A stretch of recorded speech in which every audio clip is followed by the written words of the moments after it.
Avui m'acompanyareu a una nova aventura. Coneixerem una nova persona emprenedora, la seva història, el seu ofici i una nova disciplina, ja sigui creativa, artística, amb valor social o històric. Acompanya'm a conèixer els racons més rurals de tota Catalunya.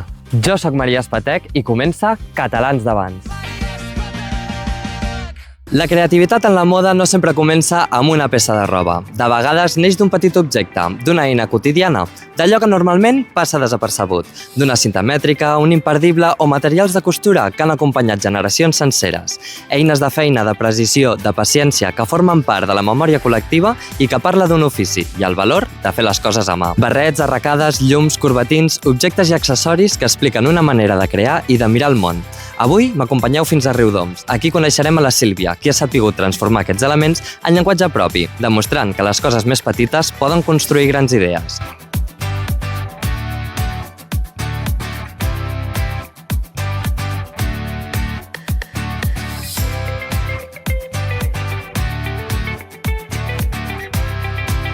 Aquí, la cinta mètrica deixa de mesurar per construir una identitat pròpia. El seu projecte neix de la intuïció, de la coherència i la constància. Avui ens inspirarà amb una manera d'emprendre arrelada al territori, el procés i el valor de fer-ho diferent. Sílvia, tenia moltes ganes de vindre aquí, de conèixer-te, d'entrevistar-te, perquè quan vaig veure el teu projecte em vaig enamorar, m'inspira moltíssim. Gràcies, molt bé. A mi també em fa molta il·lusió que hagis pensat en venir a conèixer-me, clar que sí. Què es necessita per emprendre un projecte com aquest? Algun tipus de formació, tenir idees, una creativitat o perdre la por? Tot el que he fet és autodidacta. Jo tinc formació en comerç internacional i en màrqueting, però no he fet res absolutament de disseny. Tot és, invenció, creativitat, no tenir por, no tenir vergonya. Treus una cosa, si surt bé, bé, i si no, mira, l'altre dia m'ho deien els meus fills, mama, el senyor del Kentucky va triomfar quan tenia 83 anys. I penso, veus, no se sap mai quan arribarà el d'això, no? Com són els inicis i com arribes a treure una idea així? Jo a l'empresa on treballo, fa 25 anys que exposem en una fira alemana, i, pensant en el disseny de l'estant i de més, vaig dir, seria xulo ficar un llum fet amb imperdibles, perquè l'empresa és una fàbrica d'agulles. I vaig pensar, quedaria original i seria diferent, ho proposaré al meu cap a veure què li sembla. Vaig fer un llum amb uns imperdibles negres, penjant, i el vam posar a l'estant, un veí d'estant, que precisament és de Sabadell. El Jordi Zamora és un amateur de la fotografia i em va fer un reportatge de fotos. Dic, ostres, quines fotos més guapes, més xules, i a banda que durant el curs de la fira tothom s'interessava per aquell llum i els hi cridava l'atenció. Vaig arribar a casa, després de la fira i tot, i li vaig dir al meu home, dic, Ivan, vull fer alguna cosa amb aquest llum. És xulo, és original, és diferent, ha causat bones impressions i potser a algú se li ocorre el que no m'agradaria que se li ocorregués, ja que se m'ha ocorregut a mi. I vaig començar per aquí, patentant el disseny del llum, parlant amb amics i de més, em deien, però és que amb això li has de donar un nom, li has de posar algun nom o li has de dir d'alguna manera. Llavors va ser quan vaig crear la meva marca, no? I la meva marca és Silon Pins. Silon Pins vol dir Sílvia entre agulles, perquè el projecte va néixer a la fàbrica d'agulles, que és on jo treballo des de fa 29 anys. Molt bé, molt original també. Sí. Com introdueixes també, perquè et caracteritza molt la imatge de les cintes mètriques també i acabes desenvolupant una mica més. Surts d'aquestes llums. A l'inici del projecte són els llums, però després, enmig del procés creatiu, van sorgir altres elements, no? Cadenes per portar la mascareta, les vaig convertir en les cadenes per la gent que es posa i es treu les ulleres i se les deix penjant, tot fet amb imperdibles. Bisuteria creativa, o sigui, arracades, penjolls, amb imperdibles, pulseres, de tot. I després, el de les cintes mètriques, això fa poquet, perquè l'empresa on jo treballo van adquirir la maquinària per fer aquestes cintes mètriques.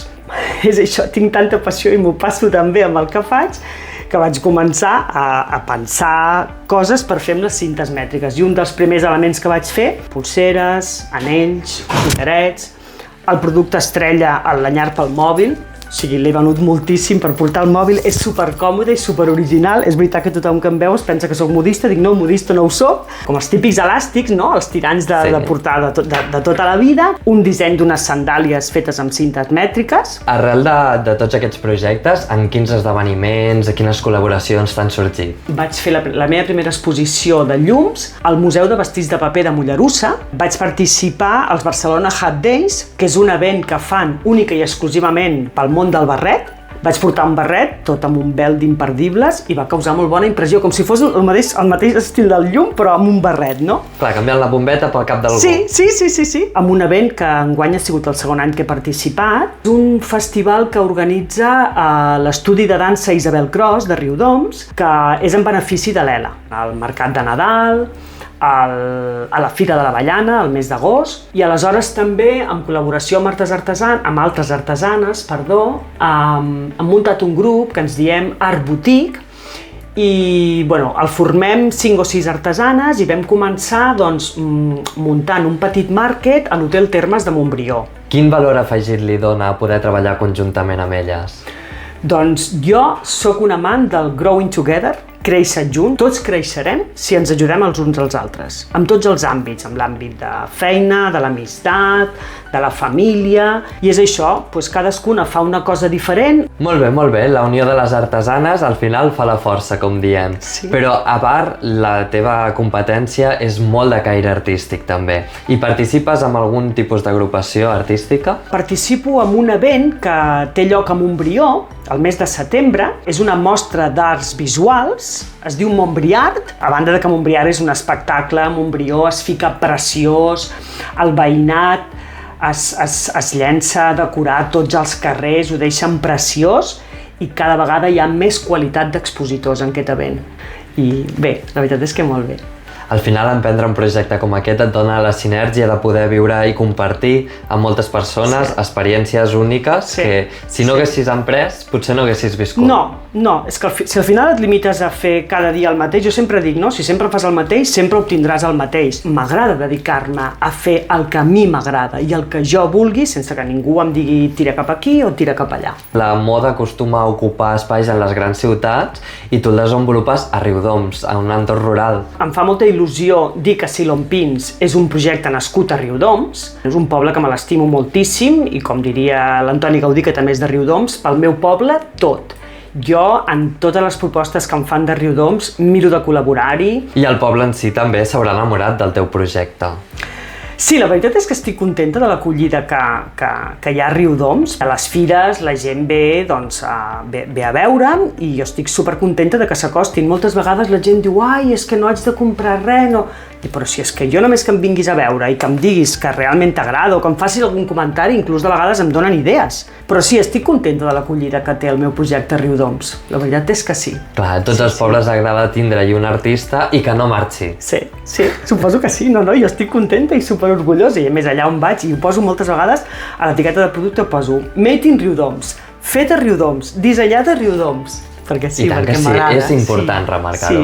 Molt bé, Sílvia, crec que tothom hem quedat enamorats i enamorades de Silon Pins, un projecte innovador que desenvolupa grans idees amb petits recursos, que impulsa connexions, solidaritat, art i connexions entre artistes, artesans, al final compartir. Ha estat un plaer, gràcies, espero igualment. que ens veiem aviat i quedo enamorada de Silon Pins. Gràcies.